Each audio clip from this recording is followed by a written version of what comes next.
every day belongs to you.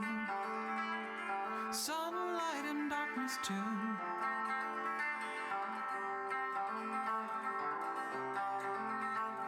In the safety of my solitude, Simon said it, Arthur too. Hello, my name is Jana Maria, and today I'm going to show you how I knit colorwork using a combination of Portuguese knitting and throwing.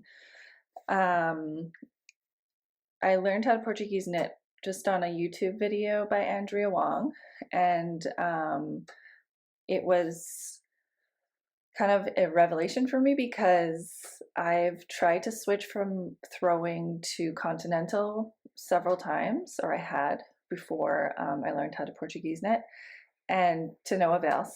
And then when I tried Portuguese knitting, it was like 10 minutes later I could purl so much, like twice if not faster than I had been purling. And so I actually got out of a knitting funk. I don't think I had been knitting for a couple years until I learned how to Portuguese knit. And I was like, oh my God, this is so much faster, how great. So I'm going to show you how I'm knitting this Ambershore shawl. This is a shawl, I'm actually wearing this one and I'm knitting a second one.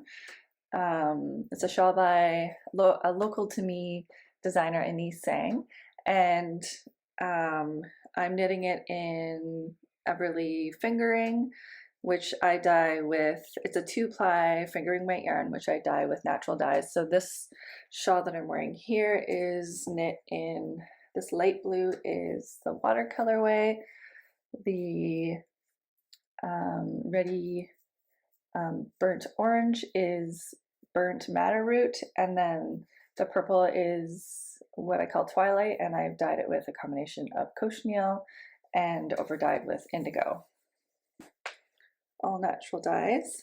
And then this second one that I'm knitting is again with the water colorway first, and then I've got this brown, which is, I call it Awesome Arbutus, and it's dyed with arbutus and walnut, and then a medium indigo. The light water is also just a really light indigo. So for Portuguese knitting, on the wrong side is how I knit, is when I introduce Portuguese knitting. So I'm doing the purl side of this shawl in, as I said, a combination of Portuguese and throwing. And so I'm going to show you two different options.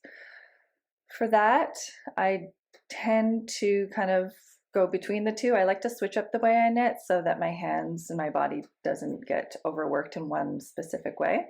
So I'll show you both those ways. And the way that I set it up, I'm going to take this off. The first and easiest way is by taking your contrast color yarn and putting it around your neck like so. And if you have long hair, sometimes you do catch a hair and it gets stuck in your knitting, and just have to deal with that and pull it out. And then I tension it on my middle finger, so I kind of go like this, and 1, 2, so that I can easily release some tension, but also it stays pretty taut if I need it to. And I'm purling Portuguese style, which we call flicking, because we just flick our thumb, and I'll show you in a moment what that looks like on this side. And I'm throwing with my background color. Flicking, throwing, flicking, throwing. Okay, I'm going to turn this around now. So for my Portuguese purl, I'm just flicking this light blue, and then I'm throwing my dark blue. And you just insert it as you would for throwing, and then you flick it with your thumb. And I'm throwing with my blue, my dark blue.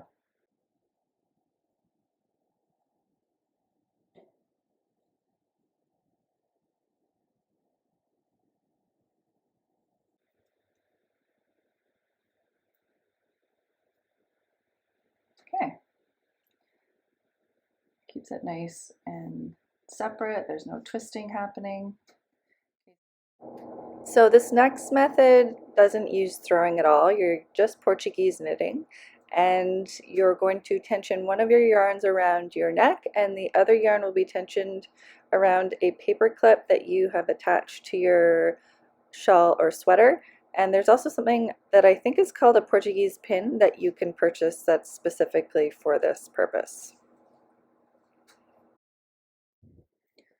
So the easiest, the thing that I recommend wearing when you're doing this method is something knitted, so like a knitted sweater. And then I just take a paper clip and I hook it into one of the knit stitches. So when I'm setting up my tension, this is how I do it. I hook the yarn that's going to be the lower float to your pin, and then you're going to wrap your higher floating yarn around your neck. And what we do is I wrap the neck yarn around the middle finger, and then I grab my other yarn and I wrap it in the same manner like this around the next finger, and they kind of have the same amount of tension.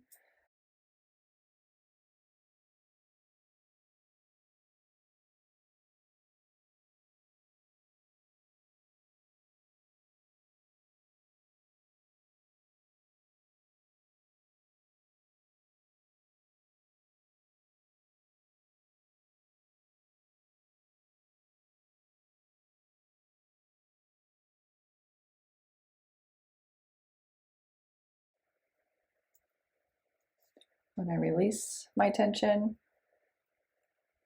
I let go and I just release a little bit.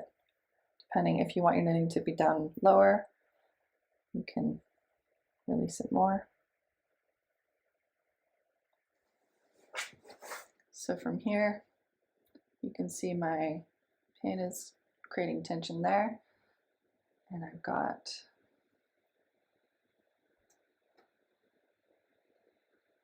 both of these going here, and I'm just gonna flick this guy and then flick this guy, and I go back and forth.